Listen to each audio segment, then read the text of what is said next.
बात है,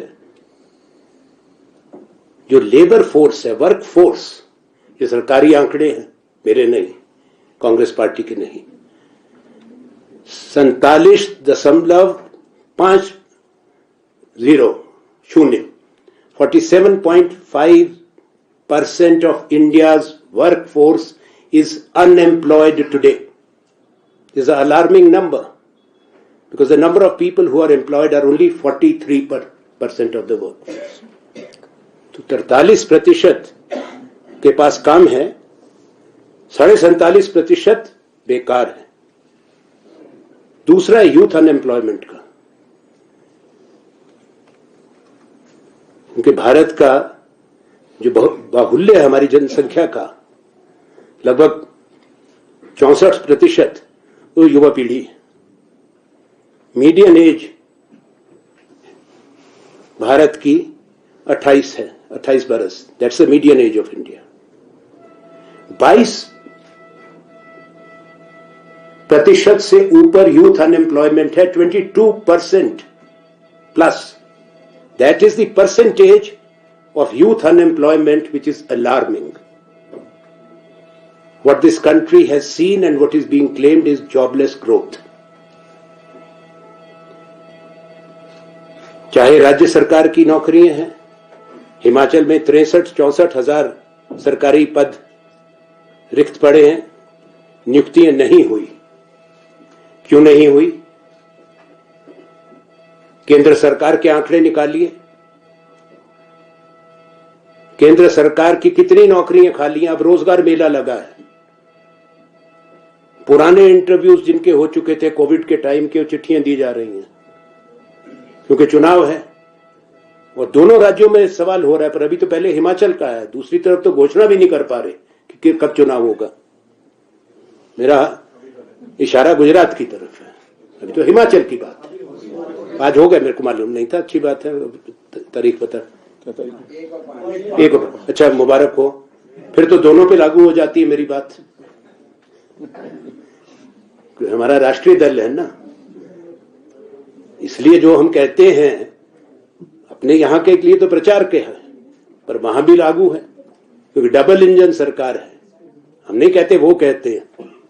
राज्य तो अपनी सिंगल इंजन पर ही ठीक चलते थे. अब डबल इंजन है तो डबल इंजन का भी तो जवाबदेही तय करेंगे ना, यहां के इंजन की भी और वहां के इंजन की भी, दोनों की बात करेंगे. तो ये वस्तु स्थिति है, वास्तविकता है देश की. सेंट्रल आर्म्ड पैरामिलिट्री फोर्सेस में नियुक्ति नहीं हुई. भारत की सेना में जहां 1 लाख से ज्यादा भर्ती होती थी एक साल में, कोविड की वजह से नहीं हो पाई. अब जब भर्ती करने का समय आया तो पूरी स्कीम को बदल दिया गया. और ये एक अपने आप में बहुत मुद्दा है, इसलिए मैं इसको केवल रोजगार से नहीं जोड़ रहा, मैं उसको देश की सुरक्षा से भी जोड़ रहा हूं. मेरा ये कथन अग्निपथ पर है.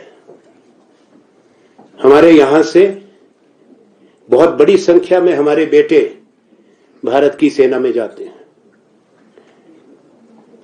बहुत हमारे बहादुर जवान, जिनको हर युद्ध में गैलेंट्री अवार्ड्स मिले.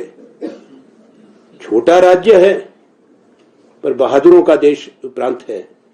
कितने परमवीर चक्र और महावीर चक्र हर युद्ध में हमारे हिमाचल के बेटों को मिले हैं. कितनी फौज में फौज के चीफ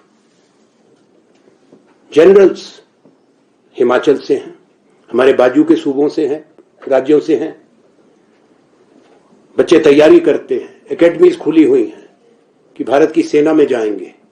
अब क्या किया है, मेरा सवाल है कि 4 साल की लिए भर्ती आएंगे,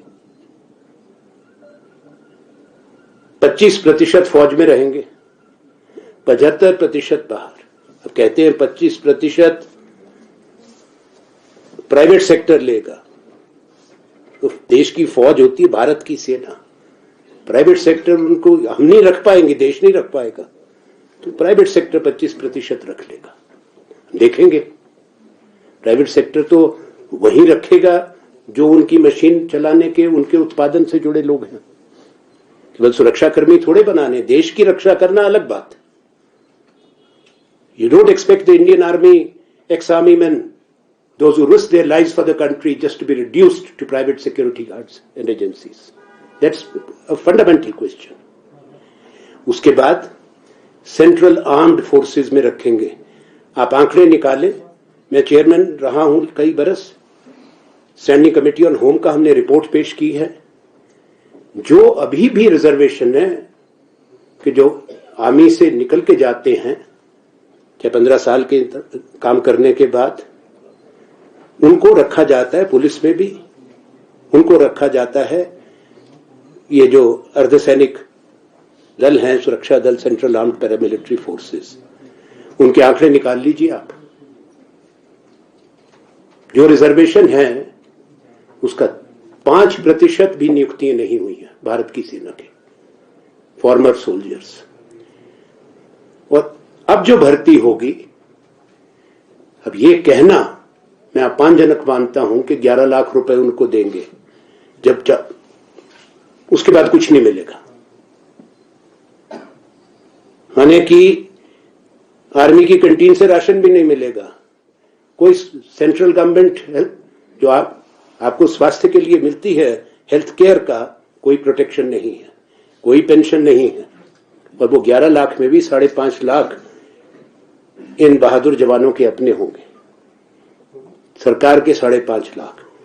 22 साल की उम्र में बाहर, पहाड़ की तरह से जिंदगी सामने, ये क्या चिंता का विषय नहीं है? हम कोई अमीर देश नहीं है, मैं कहना चाहता हूं।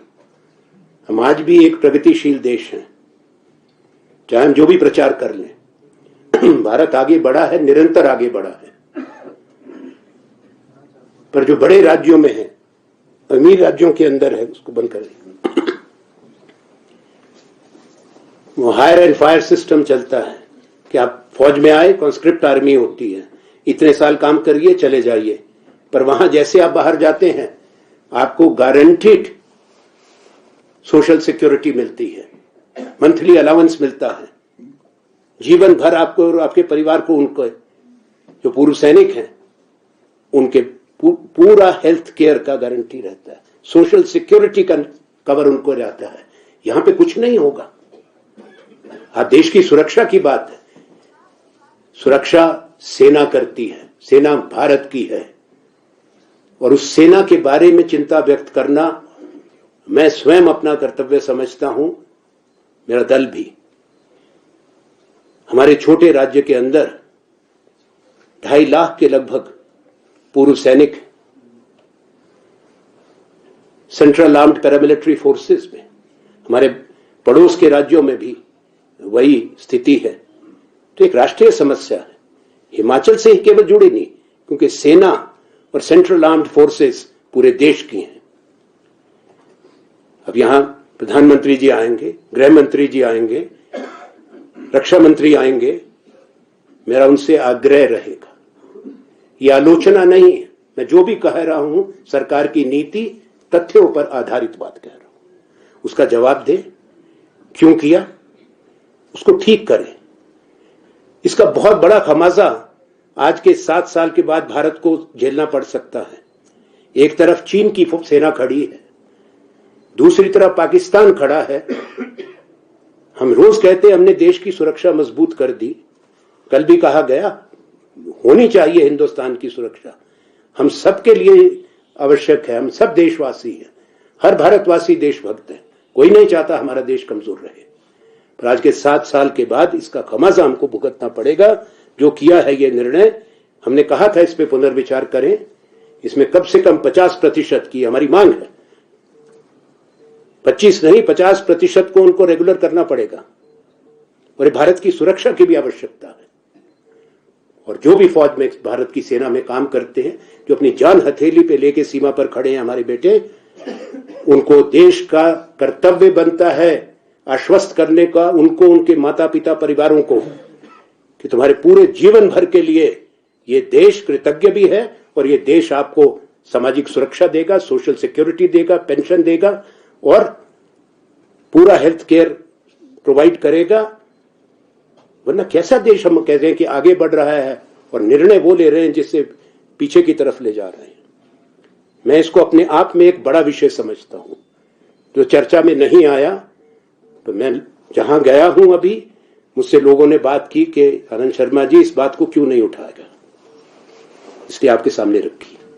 अब जो कह रहे हैं कि हमसे हिसाब लो, हम तो अभी देंगे, इसका हिसाब तो वो देंगे जिन्होंने ये किया।